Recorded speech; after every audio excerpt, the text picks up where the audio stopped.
비틀주스의 속편 비틀주스가 개봉했습니다. 우리나라에선 정식으로 개봉한 적이 없는 영화인데다가 꽤 예전 작품인 만큼 전편을 보지 않으셨다면 제대로 즐기기 어려웠을 것이라 생각합니다. 그럼 바로 전작의 이야기들을 살펴볼까요?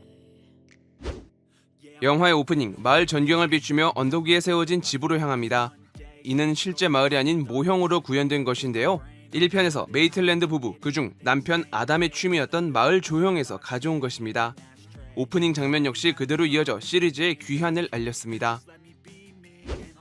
어느덧 중년이 된 리디아 디츠는 고스트하우스라는 프로그램을 진행하며 집안에서 발생하는 미스터리한 사건을 다룹니다. 그녀는 1편에서 메이틀랜드 부부의 집으로 이사왔을 때 유일하게 유령을 볼 수 있었던 비범한 인물이었거든요.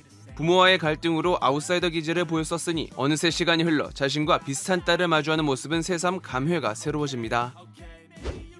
리디아에게 상담받고자 방송에 출연한 부부. 그들은 새로운 집에 이사가고 악몽을 꾼다며 고민을 털어놓습니다. 이는 125년간 집 밖으로 벗어날 수 없는 유령들이 새로운 집주인을 원하지 않아 쫓아내고자 발생한 사건이었습니다. 디츠 가족의 가장 찰스는 본편에서 제대로 모습을 보이지 않습니다.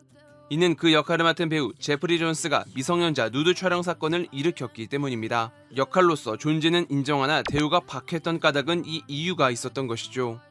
이후 그에게 멸종위기인 새를 관찰하는 취미가 있었다고 하는데 1편에서 해당 모습을 보여준 적이 있습니다.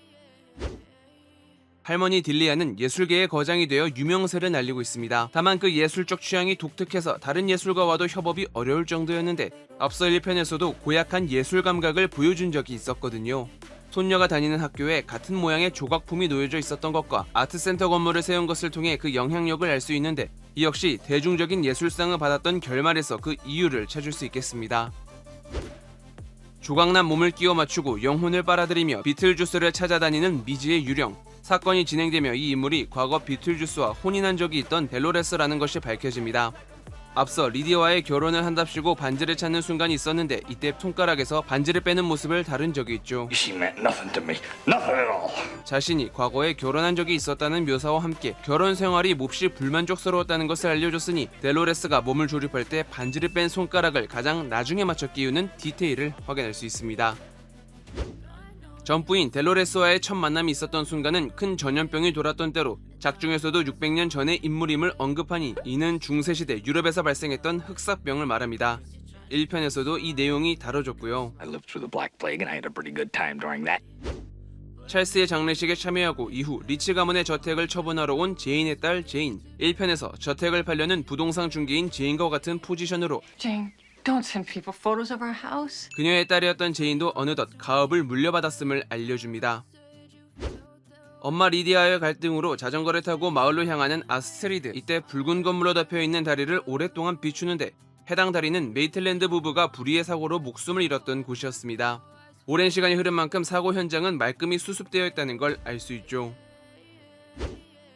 마을에서 우연히 만난 제레미와 감정을 나누게 된 아스트리드. 그의 방에서 신참 고인을 위한 지침서를 발견합니다. 이는 죽음을 맞이한 사람들에게 발급되는 죽음과 관련된 온갖 내용들이 기록된 책입니다. 인간이 읽을 수 있는 실물이기에 관리에 유의해야 하죠. 따라서 이 책이 존재한다는 것은 추후 사건의 진상이 누구인지를 밝히는 복선이 됩니다. 사후 세계를 이탈한 영혼들이 떨어지는 공간으로 지침에 어긋난 행동을 하면 거대한 모래벌레를 맞이하게 됩니다. 바바라가 주먹으로 제압한 적이 있어 조건에만 맞다면 원하는 결과를 유도할 수 있다는 걸 보여줬었기에 해당 존재를 처음 보는 아스트리드에겐 미지의 생명체로서 새로운 역할을 맡게 됨을 보여줬습니다. 사후 세계로 끌려간 딸을 위해 어쩔 수 없이 비틀주스를 부르는 리디아. 그를 부르기 위해선 이름을 3번 불러야 하는데요. 소환을 확정짓는 주문으로서 다시금 계약을 맺게 되는 과정을 다룹니다. 또한 비틀주스는 리디아에게 집착적인 모습을 보이는데 여자라면 사족을 못쓰는 캐릭터성에 더해 외톨이 성향을 띠는 리디아에게 동질감을 느꼈기 때문입니다. 뿐만 아니라 현재의 삶에서 벗어날 수 있는 방법이기도 했고요. 추후 붉은 드레스를 입히고 결혼식을 하려던 모습은 1편에서도 찾을 수 있었습니다. 마지막으로 비틀주스는 범상치 않은 인물임을 반영하듯 별의별 능력을 가지고 있었는데 그중 얼굴을 변화시키는 이 모습은 1편의 모습과도 같습니다. 이윽고 치러진 결혼식, 비틀주스의 진행에 의해 주변 모든 사람들이 자신의 의지와 상관없이 노래를 부르며 행사에 합류하는데, 이는 영혼이 인간의 행동을 조정할 수 있는 것을 보여준 것으로, 이 역시도 사람들을 집에서 내쫓기 위해 이상한 춤을 추게 만들었던 메이틀랜드 부부의 행동을 가져온 것입니다. 그 외에도 세계관을 구성하는 여러 요소들을 찾을 수 있어 반가운 기분이 들었습니다. 다만 조금은 과장된 분위기와 구성으로 두 가지 갈등이 하나로 통합되며 갑자기 해소된 느낌이 들어 어느 정도의 호불호가 갈릴 이야기라고 생각되네요. 여러분은 어떻게 보셨나요? 제가 준비한 영상은 여기까지입니다. 좋아요와 구독 버튼 눌러주시면 영상을 만드는 데 큰 힘을 받을 수 있습니다. 그럼 저는 더욱 재밌는 영상으로 다시 찾아뵐게요. 감사합니다.